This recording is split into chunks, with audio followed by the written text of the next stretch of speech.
আমরা হচ্ছে নেক্সট টপিকে যাচ্ছি। টপিকের নাম হচ্ছে প্রচ্ছেদন। ঠিক আছে, ভয়েস এবং ভিডিও আশা করি ক্লিয়ার আছে। প্রচ্ছেদনে বেশি সময় লাগবে না, আশা করি আধা ঘন্টা থেকে 40 মিনিটের মধ্যে প্রচ্ছেদন পড়া হয়ে যাবে। ঠিক আছে, ওকে। তো সবাই একটু মনোযোগ দাও।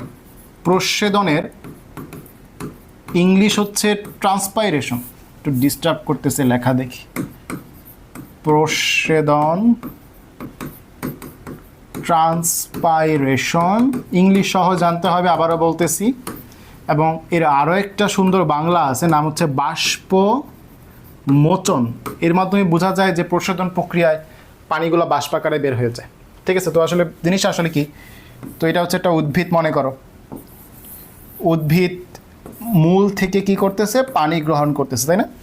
খনিজ লবণ কিন্তু সে চাইলে বায়ু থেকে 3টা গ্রহণ করতে পারে, মাটি থেকে গ্রহণ করতে পারে, বাট পানির জন্য একমাত্র উৎস কিন্তু তার জন্য কি? মাটি। সে মাটি থেকেই কিন্তু পানিটা গ্রহণ করতেছে। তো মনে করো সে যদি এখান থেকে 100 মিলি পানি গ্রহণ করে, এর মধ্যে মাত্র 1 মিলি তার শরীরে কাজে লাগে। বাকি যেই 99 মিলি, এটা সে পাতা বা অন্যান্য বায়বীয় অঙ্গের মাধ্যমে, বায়বীয় অঙ্গ মানে বায়ুতে যে সকল অঙ্গ আছে, এই পাতা অথবা অন্যান্য বায়বীয় অঙ্গের মাধ্যমে সে 99 মিলি পানি বের করে দেয়। 99 মিলি পানি বাষ্পাকারে বের করে দেয়। কিভাবে বের করে দেয়? বাষ্পাকারে বের করে দেয়। এই যে প্রসেসটা, এর নামই হচ্ছে প্রচ্ছেদন। এবং তুমি বুঝতেছো এটা অবশ্যই একটা উদ্ভিদে কিন্তু ডেঞ্জারাস হইতে পারে। মাঝে মাঝে যখন মাটিতে পানি কম থাকে, তখন এই উদ্ভিদটা প্রচ্ছেদনের ফলে নেতিয়ে পড়তে পারে। ঠিক আছে, নিস্তেজ হয়ে যেতে পারে, নিস্তেজ হয়ে যেতে পারে। যদি পানি কম থাকে, প্রচ্ছেদনের ফলে উদ্ভিদটা নিস্তেজ হয়ে যেতে পারে। এই নিস্তেজ হয়ে যাওয়ার প্রসেসটাকে বলা হয় উইল্টিং। তাহলে প্রচ্ছেদনের ফলে উদ্ভিদের যে ঘটনা ঘটে, উদ্ভিদ নিস্তেজ হয়ে যায়, এর নাম হচ্ছে উইল্টিং। এর ফলে উদ্ভিদ মারা পর্যন্ত যেতে পারে। এই জন্য বিজ্ঞানী কার্টিস প্রচ্ছেদনকে বলছে প্রয়োজনীয় অমঙ্গল বা নেসেসারি ইভিল। মানে দরকার আছে, আবার কি অমঙ্গল। দরকার অবশ্যই আছে, প্রচ্ছেদন ছাড়া মাটির যে মূলের চাপ, এটা তৈরি হবে না। মানে পানি যদি বের না হয়ে যায়, তাহলে মূলের মধ্যে যে চাপটা, এটা আর তৈরি হবে না, পানি সে আর নতুন করে নিতে পারবে না। তাহলে অবশ্যই প্রচ্ছেদন দরকার। ঠিক আছে, নেসেসারি ইভিল বা প্রয়োজনীয় অমঙ্গল। এবং এটা, এই প্রচ্ছেদনের যে পানিটা বের হয়ে যায়, এটা কতটুকু বেশি আমি যদি বলি, মরুভূমিতে যে খেজুর গাছ আছে, মরুভূমির খেজুর, মরুভূমিতে এমনিতেই পানি কম, রাইট? সব মাটির নিচে। তাহলে মরুভূমির যেই খেজুর, কি মনে হয় ডেইলি কতটুকু পানি হারায়? মরুভূমির খেজুর গাছ ডেইলি 300 থেকে 400 লিটার পানি হারায়। 300 থেকে 400 লিটার পানি প্রচ্ছেদন প্রক্রিয়ায় হারায়। আজিবুর স্যারের বইয়ের তথ্য, এবং এটা এমসিকিউতেও আছে। তার মানে এটা লাগবে, এমসিকিউতে আছে, তার মানে লাগবে। আমার কথাটা কি বুঝতে পারছো? ঠিক আছে। এবং তুমি চাইলে এই প্রচ্ছেদনের যে হার, এটা পরিমাপ করতে পারবা। এই প্রচ্ছেদনের যে হার, এটা পরিমাপ করতে পারবা একটা যন্ত্রের সাহায্যে। প্রচ্ছেদনের হার পরিমাপ করার জন্য যন্ত্রের নাম হচ্ছে গ্যানং পটোমিটার। গ্যানং পটোমিটার। ঠিক আছে। এবং আরেকটা বিষয় এখানে একটু মজার, খেয়াল করো। প্রচ্ছেদন মানে কি? এই যে পাতার উপরে এরকম পানি থাকবে। তার মানে প্রচ্ছেদনের ফলে ছত্রাকের আক্রমণ প্রতিহত করা যায়। মজার পড়া না? ছত্রাকের আক্রমণ প্রতিহত করা যায়। এই যে একটা পেজে আমি কিন্তু প্রচ্ছেদনের অনেকগুলো তথ্য তোমাদের সাজিয়ে দিছি, এটা অবশ্যই নোট করে ফেলবা। ঠিক আছে। যদি প্রশ্ন করি যে প্রচ্ছেদনের প্রধান অঙ্গ কোনটা, আমি যেহেতু এখানে পাতাকে ফোকাস করছি, তাহলে পাতাই হচ্ছে প্রচ্ছেদনের প্রধান অঙ্গ। এছাড়াও কাণ্ডও কিন্তু এখানে আছে, কাণ্ডও কাজে লাগে, আমি একটু পরে দেখবো, প্রকার ভেদে যাওয়ার সময় দেখব। এই যে আমি নোট করে দিছি, এগুলা কিন্তু অবশ্যই নোট করবা। ঠিক আছে, একটা পেজের মধ্যে কিন্তু প্রচ্ছেদনের অনেকগুলো তথ্য চলে আসছে। নেক্সট হচ্ছে আমরা প্রকারভেদে যাব। প্রচ্ছেদনে নেক্সট আমরা দেখব হচ্ছে প্রকারভেদ। কয় প্রকার? প্রচ্ছেদন 3 প্রকার। প্রচ্ছেদন 3 প্রকার। 1 নম্বর পত্ররন্ধ্রীয় প্রচ্ছেদন, পত্ররন্ধ্রের ডিটেলস আমরা একটু পরে পড়বো, টেনশন নাই। এটা তোমাদের অষ্টম অধ্যায় বা টিচুতন্ত্র অধ্যায়ে পড়ছো, আমি এখানে দেখাবো। পত্ররন্ধ্র ইংলিশ হচ্ছে স্টোমাটা, তো ইংলিশ বললে স্টোমাটাল ট্রান্সপাইরেশন। পত্ররন্ধ্র তো পাতার অংশ, রাইট? এছাড়াও কচি পাপড়ি, পাতা, কচি পাপড়ি, ঠিক আছে, কচি কাণ্ড, সেখানেও কিন্তু পত্ররন্ধ্র থাকতে পারে। পত্ররন্ধ্র কোথায় থাকতে পারে সেটা বলতেছি। কচি কাণ্ড এগুলোর মধ্যে কিন্তু পত্ররন্ধ্র থাকতে পারে। আচ্ছা, তো যেহেতু পাতায় প্রশোধনের মূল অঙ্গ, তার মানে পত্ররন্ধ্রের মাধ্যমে বেশিরভাগ পানি বের হয়ে যাবে। কত ভাগ পানি বের হবে? 95 থেকে 97% পানি বের হয়ে যাবে। 95 থেকে 97% পানি বের হয়ে যাবে, ঠিক আছে? কথা বুঝতে পারছো কিনা? আবার কোনো কোনো জায়গায় বলা আছে 95 থেকে 98% পানি বের হয়ে যাবে। তো মোটামুটি তুমি এই রেঞ্জটা মনে রাখবে, 95 থেকে 97 কোনো কোনো বইয়ে আছে। আমাদের হাসান স্যারের লেটেস্ট এডিশনের সম্ভবত হচ্ছে 98 দেওয়া, তাই আমি এখানে 98 দিলাম, ঠিক আছে? তাই পত্ররন্ধ্রীয় প্রশোধনের মাধ্যমে এত বেশি পরিমাণ পানি কি বের হয়ে যাচ্ছে। ওকে, এখন হচ্ছে আমাদের 2 নাম্বার আমরা পড়ব কিউটিকুলার প্রশোধন। কিউটিকুলার, তো কিউটিকুলার প্রশোধন বোঝার জন্য তোমার বুঝতে হবে আগে কিউটিকল জিনিসটা কি। এই যে পাতা দেখতেছো, এই পাতার মধ্যে মোমের কিছু আস্তরণ থাকে, ঠিক আছে? আমি একটু দেখাই, এভাবে মোমের কিছু আস্তরণ থাকে। এই যে মোমের আস্তরণ এর নামই হচ্ছে কিউটিকল। কিউটিকল হচ্ছে লিপিড জাতীয়, ঠিক আছে? লাস্টে কি আছে? অল আছে। কিউটিকল লাস্টে কি আছে? অল। অল মানে অয়েল, অয়েল মানে লিপিড, তাহলে কিউটিকল হচ্ছে লিপিড বা মোম জাতীয়। বুঝতে পারছো? এটা কি করে?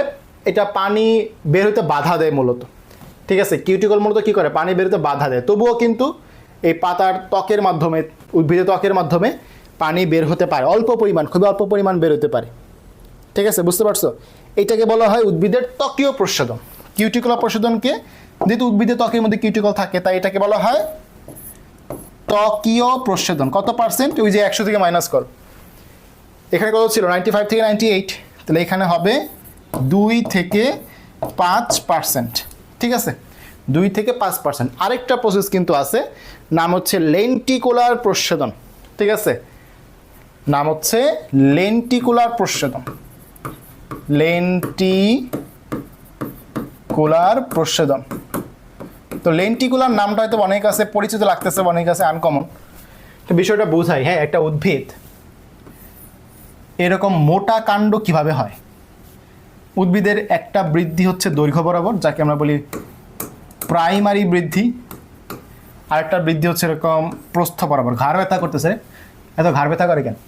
আরেকটা বৃদ্ধি হচ্ছে প্রস্থ বরাবর, যাকে আমরা বলি সেকেন্ডারি বৃদ্ধি, তাই না? তো এটা হচ্ছে উদ্ভিদের বাকল, কাণ্ডের বাকল, তাই না? এগুলো হচ্ছে উদ্ভিদের কাণ্ডের বাকল, কাণ্ডের বাকল। তো যখন উদ্ভিদের সেকেন্ডারি বৃদ্ধি হয়, সে তো মোটা হয়, তাই না? উদ্ভিদের সেকেন্ডারি বৃদ্ধি হইলে এটা আরো মোটা হবে না? তো এরকম মোটা হইলে কি হয়? কাণ্ডের যে বাকলগুলো এগুলো ফেটে যায়। কাণ্ডের বাকল ফেটে গেলে যে ফাঁকা স্থান তৈরি হয় তার নাম হয় লেন্টিসেল। তো লেন্টিসেলকে তুমি কি বলতে পারো? কাণ্ডের বাকলের মধ্যে যে ফাঁকা স্থান। আমার কথা বুঝতে পারছো? কাণ্ডের বাকলের মধ্যে যে ফাঁকা স্থান, এটা হচ্ছে তোমার লেন্টিসেল। এই লেন্টিসেল দিয়ে যদি পানি বের হয়ে যায়, কাণ্ডের লেন্টিসেল দিয়ে যদি পানি বের হয়ে যায়, তার নাম হচ্ছে লেন্টিকুলার প্রশোধন। কত পার্সেন্ট পানি বের হতে পারে? এই লেন্টিসেল দিয়ে মোটামুটি 1%-এর মতো প্রশোধন হইতে পারে। এবং মজার বিষয় হচ্ছে এটা কিন্তু দিনরাত 24 ঘন্টা চলে। দিনরাত 24 ঘন্টা চলে। পত্ররন্ধ্রীয় প্রশোধন কিন্তু রাতের বেলা বন্ধ হয়ে যায়, বাট এটা কিন্তু দিনরাত 24 ঘন্টা চলে। আর এটা কেন হয়? এই লেন্টিসেল কেন তৈরি হয়? সেকেন্ডারি বৃদ্ধির ফলে। উদ্ভিদের সেকেন্ডারি বৃদ্ধির ফলে কাণ্ডের বাকল ফেটে গিয়ে লেন্টিসেলটা তৈরি হয়। তো আমরা একটা কথা বলতেছিলাম যে পত্ররন্ধ্রীয় প্রশোধন, পত্ররন্ধ্র রাতের বেলা বন্ধ হয়ে যায়, তাই না? পত্র রাতের বেলা বন্ধ হয়ে যায়। তো কোন উদ্ভিদে পত্ররন্ধ্র রাতের বেলা খোলা থাকে? তোমরা কি আনসার করতে পারবা? কমেন্ট করো তো, কোন উদ্ভিদে পত্ররন্ধ্র রাতের বেলা খোলা থাকে?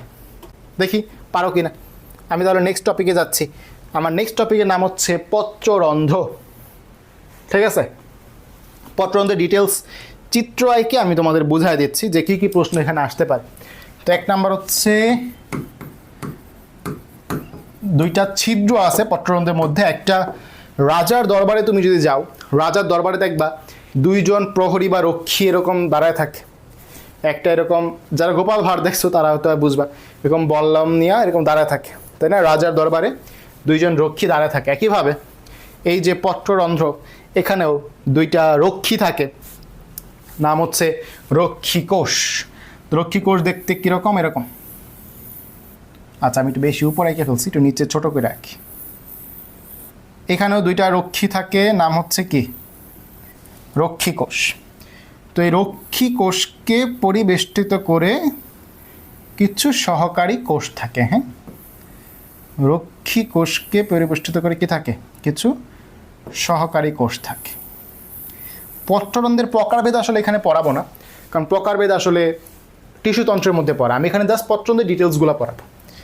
প্রকারভেদ তোমার টিস্যুতন্ত্র থেকে দেখে নিবা। এই যে রক্ষীকোষ দেখতেছো, রক্ষীকোষের মধ্যে এটা একটা কোষ, তাই না? রক্ষীকোষ, তার মানে কোষের মধ্যে নিউক্লিয়াস থাকবে। কোষের মধ্যে কি থাকবে? প্লাস্টিড থাকবে। কোষের মধ্যে প্লাস্টিড থাকবে। কথা বুঝতে পারছো কিনা? কোষের মধ্যে নিউক্লিয়াস থাকবে, কোষের মধ্যে প্লাস্টিড থাকবে, কোষের মধ্যে নিউক্লিয়াস থাকবে, রাইট? তো আমি যদি দেখাই এটা এটা এগুলো হচ্ছে নিউক্লিয়াস। নিউক্লিয়াস করতে গিয়ে আসলে অনেকগুলো কোষ। এটা আসলে কি? এটা হচ্ছে রক্ষীকোষ। রক্ষীকোষ কয়টা? রক্ষীকোষ অলওয়েজ দুইটা। মনে রাখবা, এই সহকারী কোষের সংখ্যার উপর ভিত্তি করে ট্রায়াসাইটিক, ঠিক আছে, সরি টেট্রাসাইটিক, অ্যানিসোসাইটিক, ডায়াসাইটিক এরকম হয়। কিন্তু রক্ষীকোষ অলওয়েজ দুইটা। টেট্রাসাইটিক মানে কিন্তু রক্ষীকোষ 4টা বিষয় এরকম না, সহকারী কোষ 4টা। রক্ষীকোষ অলওয়েজ দুইটা। রাজার দরবারে রক্ষী অলওয়েজ দুইজন, ঠিক আছে? ওকে, রক্ষীকোষ দুইটা। রক্ষীকোষের মধ্যে এটা কি আছে? এটা হচ্ছে ক্লোরোপ্লাস্ট। তো যেহেতু রক্ষীকোষে ক্লোরোপ্লাস্ট আছে, তার মানে রক্ষীকোষ কি করতে পারবে?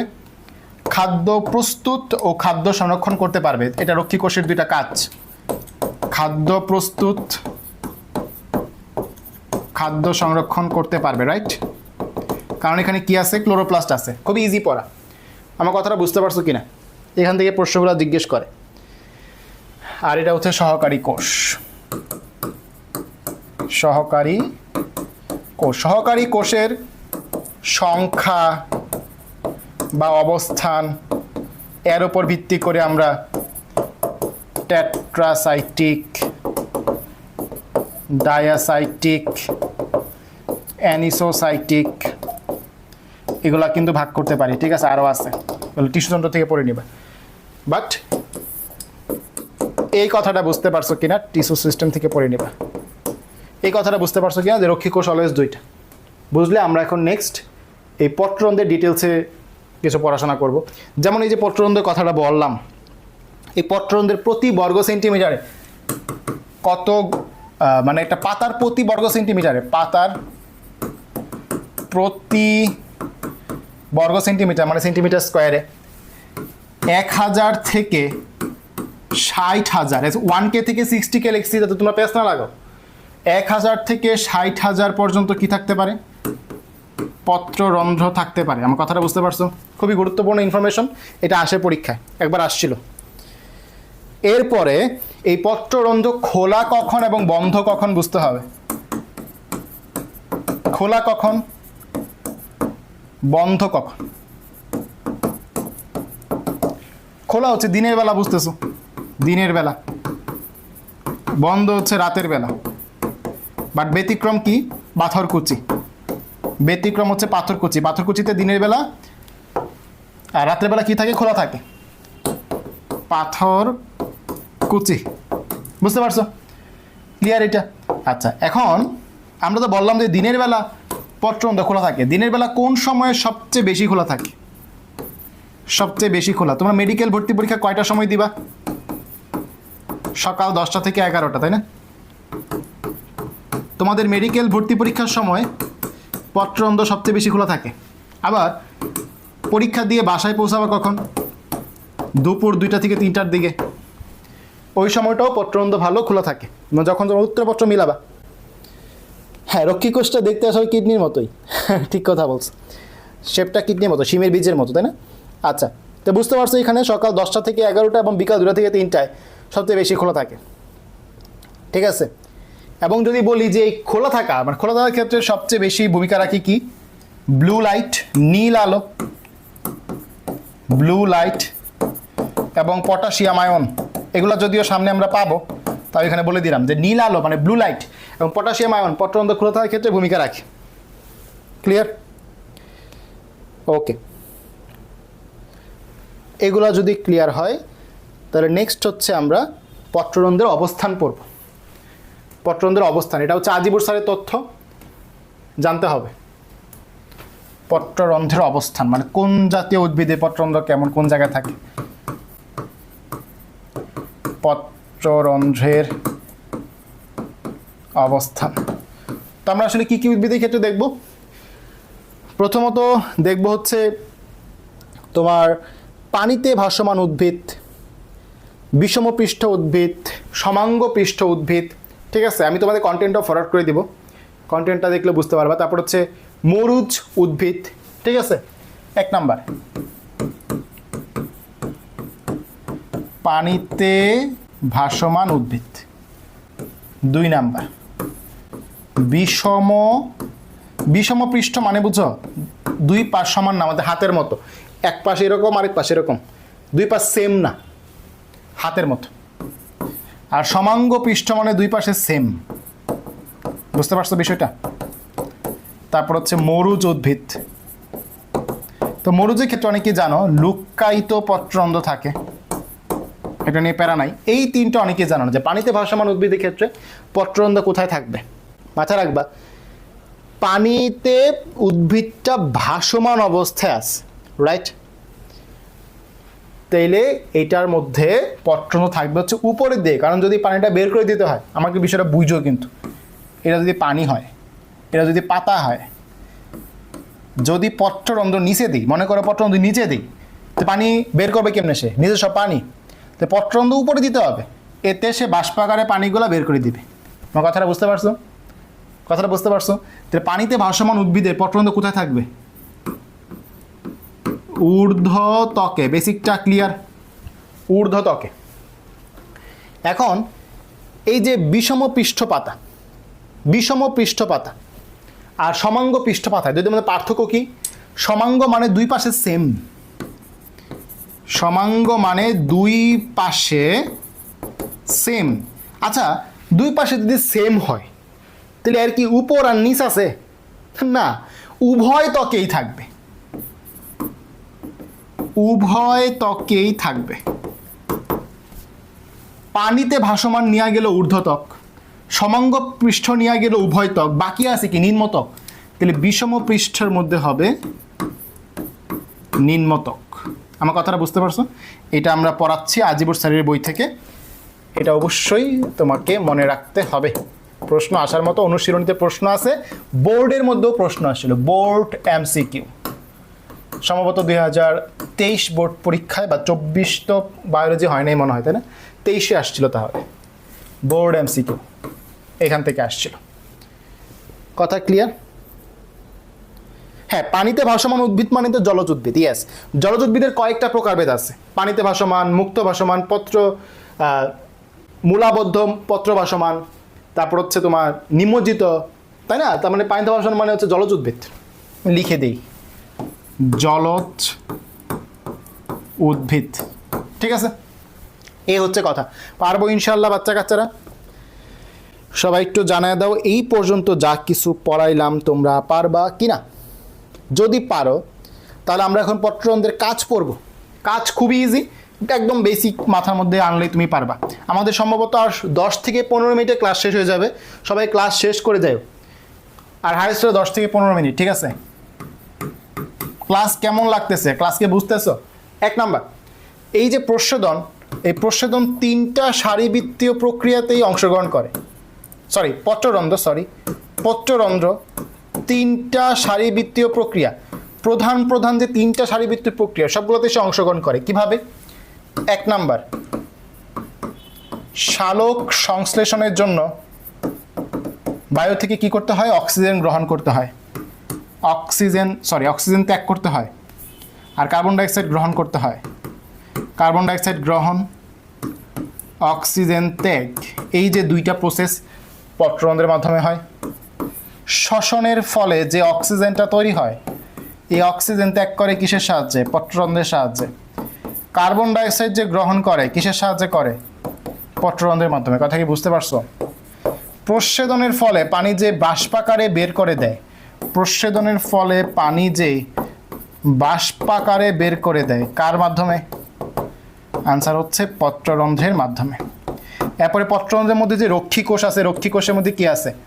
পত্ররন্ধ্রের রক্ষী কোষে আছে হচ্ছে ক্লোরোপ্লাস্ট। এই ক্লোরোপ্লাস্ট হচ্ছে খাদ্য প্রস্তুত করতেও সাহায্য করে। তার মানে খাদ্য প্রস্তুতেও কিন্তু পত্ররন্ধ্রের ভূমিকা আছে। কথা ক্লিয়ার? ওকে, ক্লিয়ার? এই পর্যন্ত সব কিছু ক্লিয়ার?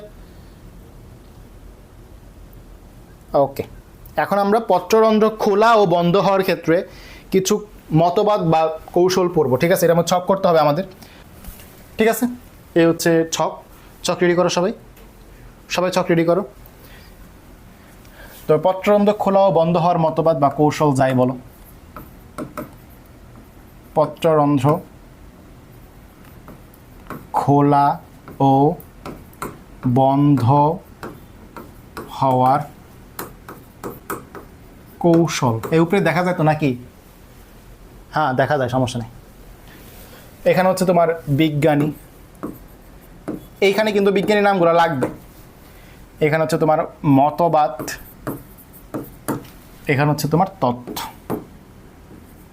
ওকে, এক নাম্বার বিজ্ঞানীর নাম হচ্ছে লয়েড। ঠিক আছে, বিজ্ঞানীর নাম হচ্ছে লয়েড। মতবাদের নাম হচ্ছে স্টার্চ সুগার মতবাদ। উনি বলছে যে পত্ররন্ধ্র খোলা বন্ধ হওয়ার ক্ষেত্রে স্টার্চ এবং সুগার, তোমরা জানো স্টার্চ হচ্ছে এক ধরনের শর্করা, সুগার হচ্ছে শর্করা, এগুলার ভূমিকা আছে। তবে এগুলা আদিমকালের মতবাদ, ওই রাদারফোর্ড এবং রাদারফোর্ড, বোর, ওদের মতবাদের মতো। কোয়ান্টাম যেমন আধুনিক মতবাদ, এরকম আধুনিক মতবাদও আছে। তো এখানে কেমন কোনো তথ্য জানতে হয় না, যেহেতু এরা প্রাচীনকালের আদিমকালের মতবাদ। তো লয়েড আর স্টার্চ সুগার মতবাদ নামটা জানলে হবে যে স্টার্চ সুগার মতবাদ কার। আনসার হচ্ছে লয়েডের। ঠিক আছে, ওকে। এরপর হচ্ছে মোহল বা মোল, যাই পড়ো, MOHL। এর মতবাদটা হচ্ছে তোমার রক্ষী কোষের স্ফীতির পরিবর্তন। ঠিক আছে, রক্ষী কোষের স্ফীতির পরিবর্তন, রক্ষী কোষের স্ফীতির পরিবর্তন। এবং এ কি বলছে যে অসমোটিক যে প্রেশার, অবিশ্রমণিক যে চাপ, অসমোটিক প্রেশারের কারণে তোমার পত্ররন্ধ্র খোলা ও বন্ধ হয়। এটা হচ্ছে বলছে যে অসমোটিক প্রেশারের কারণে পত্ররন্ধ্র খোলা ও বন্ধ হয়। এবং এটা কিন্তু আসলে সত্যি, খারাপ কথা বলেনি, কিন্তু ভালো কথা বলছে। অসমোটিক প্রেশারের কারণে পত্ররন্ধ্র খোলা ও বন্ধ হয়। আমার কথা বুঝতে পারছো? 3 নাম্বার মোল তো বা মহল তো গেল। এরপর হচ্ছে বিজ্ঞানী সায়েরি। ঠিক আছে, সায়েরি আসলে মতবাদী তেমন কোনো নাম নাই, বাট তথ্যটা ভালো মতো বুঝতে হবে। এখানে এটা লাগবে। শ্বেতসার ও চিনির পরিবর্তনে কোষ রসে পিএইচে পরিবর্তন হয়। বুঝো কিন্তু আমরা এই যে দেখছিলাম যে স্টার্চ সুগার মতবাদ, এরকম স্টার্চ মানে শ্বেতসার, বুঝতে পারতেছো? উনি বলছে যে শ্বেতসার ও চিনির পরিবর্তনে, ভালো কথা, উনি এটা মাইনে নিছে যে শ্বেতসার ও চিনির পরিবর্তনে পিএইচ পরিবর্তন হয়। ওই পিএইচের কারণে কি হয়? পিএইচ পরিবর্তন হয়, পিএইচের কারণে খোলা বন্ধ হয়। আমার কথাটা কি বুঝতে পারছো কিনা? উনি একটু মডিফাই করছে, বোরের মতো, রাদারফোর্ড এবং বোরের মধ্যে মডিফাই করছে এরকম। উনি ফোকাস করছে কোন জায়গায়? পিএইচের মধ্যে। তাই আমি এটার মধ্যে এক্সট্রাটা নাম দিব, মানে যদিও এখানে এক্সট্রা কোনো নাম দেওয়া নাই, বাট আমি এটা এক্সট্রা নাম দিব যে পিএইচ মতবাদ। বুঝতে পারছো কিনা? যাতে তোমার মনে থাকে যে পিএইচ নিয়ে কে কথা বলছে, তাই তোমার মনে থাকবে যে পিএইচ নিয়ে আসলে কে কথা বলছে। বুঝতে পারছো? ওকে, 4 নাম্বার, এটা হচ্ছে সবচেয়ে আধুনিক মতবাদ, ইমামুরা। এটা হচ্ছে আধুনিক মতবাদ, এর আরও নাম আছে, প্রোটনীয় মতবাদ বলা হয়, ঠিক আছে, বা প্রোটন প্রবাহ মতবাদ বলা হয়, আধুনিক মতবাদ বা প্রোটন প্রবাহ মতবাদ, ঠিক আছে। ওকে, তো আধুনিক মতবাদ আসলে কী বলা হয়েছে, যে পটাশিয়াম আয়ন প্রবেশ করার ফলে কি হয় তোমার হচ্ছে এই খোলা ও বন্ধ হয়, এবং এখানে ব্লু লাইটের কথাও বলা হয়েছে, ব্লু লাইট বা নীল আলো একটা কারণ, পটাশিয়াম আয়ন হচ্ছে আরেকটা কারণ, ঠিক আছে। এই দুইটা ভালো মতো পড়তে হবে, ইনশাল্লাহ কমন পড়ে যাবে। এইটা ছকটা অবশ্যই করতে হবে, বইয়ের 2 পেজের পড়া। শ্বসনে অক্সিজেন গ্রহণ হয় না, শ্বসনে অক্সিজেন, হ্যাঁ, সরি আমি আসলে এখানে উল্টা লিখছি, সরি, এই দুইটা সেম লিখে ফেলছি, তাই না? শ্বসনে অক্সিজেন গ্রহণ, কার্বন ডাইঅক্সাইড ত্যাগ, সালোক শ্বসনে অক্সিজেন ত্যাগ, কার্বন ডাইঅক্সাইড গ্রহণ, ঠিক আছে, বুঝতে পারছো? ঠিক আছে, তোমাদেরটা ঠিক আছে, এটা হচ্ছে ভুলে লিখে ফেলছিলাম। ওকে, এই ছকটা করে ফেলবা, বই 2-3 পেজে পড়া কমে আসবে ইনশাল্লাহ। তো পড়া মোটামুটি শেষ, লাস্টে শুধু কিছু সংজ্ঞা আছে, সংজ্ঞাগুলো বই থেকে পড়বো, তোমরা সবাই দেখো, পড়া শেষ। আর শ্বসনের প্রভাবগুলো বই থেকে দেখায় দেব। দেখো, শারীরভিত্তিক প্রক্রিয়া, যার ফলে বায়বীয় অঙ্গ, পানি অতিরিক্ত কীভাবে বের হয়ে যায়, বাষ্পাকারে বের হয়ে যায়, এর নাম হচ্ছে বাষ্পমোচন, ইংরেজি হচ্ছে ট্রান্সপাইরেশন, ঠিক আছে। 1% পানি দেহে কাজে লাগে, 99% পানি বের হয়ে যায়। কার্টিস এটাকে প্রয়োজনীয় অমঙ্গল বা নেসেসারি ইভিল বলছে। আর গ্যালন পটোমিটারের নাম বলছি, আর এক্সট্রা করে উইল্টিংটা পড়াইছি, এটা কিন্তু অন্য বইয়ের তথ্য, পড়ে ফেলতে হবে। নেতিয়ে যাওয়াকে উইল্টিং বলা হয়, ঠিক আছে। 3 প্রকার ডিটেলসে পড়াইছি, কিন্তু কোথায় কোথায় পত্রণ থাকতে পারে, কচিকাণ্ড, ফুলের বীতি বা পাপড়িতে কত পার্সেন্ট, লেন্টিসেল কি, কোনটা 24 ঘন্টা চলে, সব কিন্তু একদম পড়াই দিছি।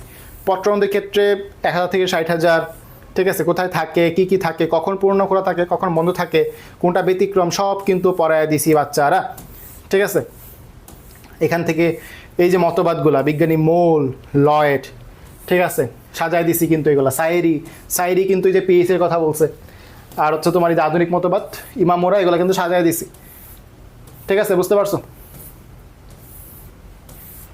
পত্ররন্ধ্রীয় এই জায়গাটায় আসো, এইখান থেকে এটা আমার পছন্দের টপিক, হ্যাঁ, আমি এখান থেকে প্রশ্ন করতে পছন্দ করি। আমি বলে দিলাম, কালকে যে এক্সামটা হবে এখান থেকে প্রশ্ন থাকবে, এখান থেকে প্রশ্ন থাকবে, এই যে 4টা পয়েন্ট, এখান থেকে প্রশ্ন থাকবে, ঠিক আছে, বলে দিলাম। একটা প্রশ্ন ফাঁস, কালকের এক্সাম এখান থেকে প্রশ্ন থাকবে। এটা কি জিনিসটা, কি অভিস্রবণিকভাবে কর্মক্ষম দ্রব্য, যাকে আমরা বলতেছি অসমোটিক্যালি অ্যাক্টিভ সলিউট, যার কারণে রক্ষী কোষে পানি প্রবেশ করে। রক্ষী কোষে পানি প্রবেশ করে মানে কি, সে ফুলে যাবে এবং পত্ররন্ধ্র খুলে যাবে। রক্ষী কোষ যদি এরকম ফুলে ফেপে যায়, অবশ্যই পত্ররন্ধ্র কি খুলে যাবে। আমার কথাটা কি বুঝতে পারতেছো? রক্ষী কোষ যদি ফুলে ফেপে যায়, অবশ্যই পত্ররন্ধ্র খুলে যাবে। তো এরকম কি কি আছে যারা রক্ষী কোষকে ফুলাতে সাহায্য করে, পত্ররন্ধ্র খুলতে সাহায্য করে? অবশ্যই নীল আলো একটা কারণ, নীল আলোর ফলে কি পত্ররন্ধ্র খুলে। নীল আলোর কারণে কি হয়, পটাশিয়াম প্রবেশ করে, এটাও বলছি। পটাশিয়াম একা প্রবেশ করে না, সাথে একটা ক্লোরাইড আয়ন কিনে প্রবেশ করে, যেখানে ম্যালেট তৈরি হয়। ম্যালেটের নামের মধ্যে স্টার দাও। স্টার্চ হাইড্রোলাইসিস হয়ে সুক্রোজ তৈরি করে, মনে আছে কিনা 2 নাম্বার মতবাদের নাম বা 1 নাম্বার মতবাদের নাম, স্টার্চ চিনির মতবাদ। তার মানে এখানে স্টার্চের ভূমিকা আছে। স্টার্চ যখন ভেঙে সুক্রোজ তৈরি করে, সুক্রোজ মানে কি, চিনি। আমার কথাটা কি বুঝতেছো? মাত্রই পড়াইছি। স্টার্চ চিনির মতবাদ, এটা হচ্ছে 2 নাম্বারটা। ফটোসিনথেসিসের ফলে যে চিনিটা তৈরি হয়, সুক্রোজ, এরা সবাই কি করে, রক্ষী কোষে পানি নিতে সাহায্য করে। মেসোফিল কোষ থেকে অ্যাপোপ্লাস্টিক উপায়ে প্রবেশকৃত সুক্রোজ, এটা জিজ্ঞেস করতে পারে। মেসোফিল কোষ থেকে যে সুক্রোজ প্রবেশ করে কোন প্রসেসে, অ্যাপোপ্লাস্টিক প্রসেসে। এগুলোর ফলে কি হয়, পত্ররন্ধ্র খুলে যায়। এটা থেকে আমি প্রশ্ন করবো, বলে দিলাম। এই যে চিত্রটা, এটা ডিটেলস পড়াবো সালোক সংশ্লেষণ পড়ানোর সময়, এটা এখন পড়া লাগবে না, এখন প্রভাবক পড়বা। দেখো, আলো, প্রখর সূর্যালোক হওয়া মানে কি, অনেক গরম, তাহলে স্বাভাবিকভাবেই কি পত্ররন্ধ্র খোলা থাকবে এবং সব পানি বের হয়ে যাবে, রাইট। এবং ব্লু লাইট, নীল আলো, পত্ররন্ধ্র খোলা ত্বরান্বিত করে। তাপমাত্রা, আলোর সাথে রিলেটেড তাপমাত্রা বেশি থাকলে প্রশোধন কি বেশি হবে। আপেক্ষিক আর্দ্রতা একটু বুঝো, কিন্তু সাথে ব্যস্তানুপাতিক লেখা কেন লেখা। আপেক্ষিক আর্দ্রতা মানে কি, বাতাসে জলীয় বাষ্প, যখন একটা গাছের চারপাশে অনেক বেশি বাষ্প থাকবে বাতাস থেকে তো বাষ্পটা বেরোতে চাইবে না, চাপ থাকবে একটা, এই জন্য আপেক্ষিক আর্দ্রতা বেশি থাকলে প্রশোধনের হার কমে যায়, এটা মাথায় রাখতে হবে। প্রশোধনের হার কমে যায়, আর আপেক্ষিক আর্দ্রতা কম থাকলে প্রশোধনের হার বেড়ে যায়। এই হচ্ছে কাহিনী। এই যে চাপের কথা বললাম, ব্যস্তানুপাতিক। ওকে, মাটিস্থ পানি বেশি, প্রশোধন বেশি হবে। এগুলো হচ্ছে বাহ্যিক প্রভাবক ছিল, মানে যেগুলো গাছের বাইরে থেকে ভূমিকা রাখে। গাছের ভিতরে কিছু বিষয় আছে, যেমন মূল আর বিটপের অনুপাত, মানে যদি মূল বেশি থাকে, অনুপাতে বেশি থাকে, তাহলে বেশি পানি আসবে, বেশি প্রশোধন হবে। এই হচ্ছে কাহিনী। পাতার আয়তন বেশি হইলে প্রশোধন বেশি হবে, পাতার আয়তন কম হইলে প্রশোধন কম হবে। পাতার গঠন এটা একটু বুঝো, যেগুলো একটু বুইরা পাতা ওইগুলো থেকে প্রশোধন বেশি হবে না, ইয়াং পাতা প্রশোধন বেশি হবে। বোঝা যাচ্ছে কিনা। মেসোফিল টিস্যুতে পানি বেশি হলে প্রশোধন বেশি হবে। জীবনী শক্তি মানে শক্তি, তার উদ্ভিদ যদি সুস্থ সবল হয় তাহলে প্রশোধনও বেশি হবে, উদ্ভিদ দুর্বল হলে প্রশোধন কী হবে। আচ্ছা, এখানে একটা বিষয় আছে, সুস্থ সবল উদ্ভিদে রোগাক্রান্ত দুর্বল উদ্ভিদ অপেক্ষা প্রশোধন বেশি হয়। এখান থেকে কিন্তু সত্য মিথ্যা প্রশ্ন দিতে পারে বা অপশন তুলে দিতে পারে, বুঝতে পারছো কিনা। এটা কিন্তু একদম বেসিক, মানে সুস্থ মানুষ যেমন দ্রুত চলাফেরা করে, বেশি খাবে, উদ্ভিদ সুস্থ হলে প্রশোধন বেশি হবে। ঠিক আছে, ওকে। প্রশোধনের উপকারিতা অপকারিতা থেকে খেয়াল করো। এখানে ওই যে আমরা ছত্রাকের কথা বলছিলাম, দেখো 12 নম্বর পয়েন্টটা দেখো, পাতায় ছত্রাক আক্রমণ রোধ। প্রশোধনের ফলে কি হয়, পাতায় ছত্রাক আক্রমণ রোধ হয়। আরও একটা গুরুত্বপূর্ণ পয়েন্ট আছে, অনেকে মিস করে যায় এটা, পুষ্প পরিস্ফুটন ও ফল সৃষ্টি। প্রচ্ছেদনের ফলে যেই উদ্ভিদটা পানি কন্টিনিউয়াসলি আসতেছে, উদ্ভিদ ফুলে পেপে যাচ্ছে, যাকে আমরা বলতেছি কোষে রসস্ফীতি হওয়া, এর ফলে কিন্তু পুষ্প পরিস্ফুটন মানে ফুল ফুটে এবং ফল তৈরি হয়। এটা অনেকেই জানে না, এবং যখন প্রশ্ন আসে কোচিংয়ে, যখন প্রশ্ন করে যে পুষ্প পরিস্ফুটন এবং ফল সৃষ্টিতে ভূমিকা রাখে কোনটি, সালোকসংশ্লেষণ, প্রচ্ছেদন, খনিজ লবণ, অনেকেই খনিজ লবণ দাগায় দেয়। মাথায় রাখবা, ফসফরাসের অভাবে ফুল ও ফল বা পাতা ঝরে পড়ে, বাট ফুল ফুটা এবং ফল সৃষ্টিতে সাহায্য করে কে, প্রশোধন প্রসেসটা। কথা বুঝতে পারছো, রসস্ফীতি যে প্রসেসটা। এখানে প্রশোধন এবং বাষ্পীভবনের পার্থক্য দেওয়া আছে। একটু বাষ্পীভবন মানে কি, আমি যদি এখানে একটা বাটি রাখি, একটা পাতিল রেখে দিই, এখান থেকে পানি বাষ্প আকারে উড়ে যাবে, এটা হচ্ছে বাষ্পীভবন। এটা কোনো শারীরবৃত্তীয় প্রক্রিয়া না, এটা একটা ভৌত প্রক্রিয়া, এটা অটোমেটিক প্রসেস। শারীরবৃত্তীয় মানে কি, যেখানে কোষের ভূমিকা আছে। তাহলে প্রশোধন অবশ্যই একটা শারীরবৃত্তীয় প্রক্রিয়া, আর এটা হচ্ছে একটা ভৌত প্রক্রিয়া। এক নাম্বারটা গেল। এখানে অনেক ধরনের চাপ থাকে, কোষের মধ্যে কিছু প্রেশার থাকে, বাট এখানে কোনো চাপ থাকে না, এমনি গরমের কারণে উড়ে চলে যায়। পাতার বিষয়টা বুঝছো, এখানে পাতার তলে আর্দ্রতা দেখা যায়, বাট এখানে যেহেতু পানি গরমের কারণে শুষ্ক হয়ে চলে গেছে, তার মানে পাতার মধ্যে কি শুষ্কতা দেখা যাবে, বুঝতে পারছো কিনা। এখানে পানি কি বাষ্পে পরিণত হয় এবং স্টোমাটা, ল্যান্টিসেল, কিউটিকল দিয়ে বের হয়। আর এখানে যে কোনো জায়গা থেকে বের হতে পারে, উন্মুক্ত যে কোনো স্থান থেকে পানি বের হতে পারে।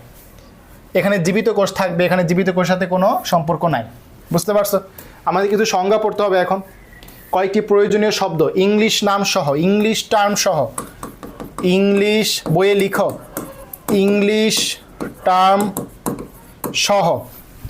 অভিস্রবণ, অসমোসিস, ডিফিউশন, ব্যাপন, দুইটার মধ্যে পার্থক্য আগে বুঝো। অভিস্রবণ, অসমোসিস, ডিফিউশন, ব্যাপন, পার্থক্য বুঝো। ব্যাপন মানে বক, বইয়ে লিখো এখানে, ব্যাপন মানে বক, বক মানে বেশি থেকে কম, তার মানে বেশি থেকে কমের দিকে যাওয়াকে আমরা কি বলতেছি, ব্যাপন বলতেছি। অধিকতর ঘনস্থান থেকে কম ঘনস্থানের দিকে যাওয়াকে আমরা কি বলতেছি, ব্যাপন বলতেছি। তাহলে অভিস্রবণটা আসলে কি, একই দ্রাবক বিশিষ্ট দুটি ভিন্ন ঘনত্বের দ্রবণ বৈষম্য ভেদ্য ঝিল্লি। এই কথাটা যখন থাকবে, বৈষম্য ভেদ্য ঝিল্লি, যেমন তোমরা ছোটবেলা আলুর এক্সপেরিমেন্ট করছো প্র্যাকটিক্যাল করার সময়, দুইটা আলু পাশাপাশি রেখে বা একটা বড় আলু কেটে মাঝখানে একটা ছোট্ট পর্দা রাখছো, এই পাশে চিনি আর পানি রেখে দিছো, পরে কি পানিগুলা কোন পাশে যায় তোমরা দেখছো, ঠিক কিনা।